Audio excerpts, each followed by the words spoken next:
Hello everyone, welcome to another simple tutorial of Windows 10. So in this tutorial I'm going to show you how to open the control panel in Windows 10. So a lot of users of Windows 7 are turning into Windows 10, and if you don't know how to open the control panel in Windows 10, so I'm going to show you how to do this.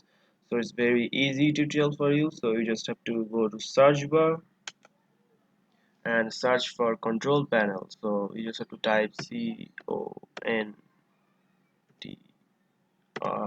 So you can see there's an option called, if you search for control panel, you can see there's an option called control panel. So you just have to click it,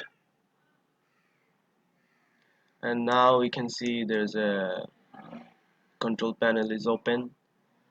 So you can see the old Windows 7 style control panel is here.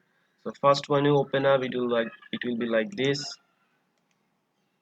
It will be like Windows 7 style. So you just have to go to view by category and just choose the large icons, and then you can see there's more easy and finding option that whatever you want to do with control panel.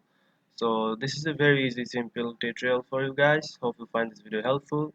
If you like this video, please subscribe to my channel, and thanks for watching.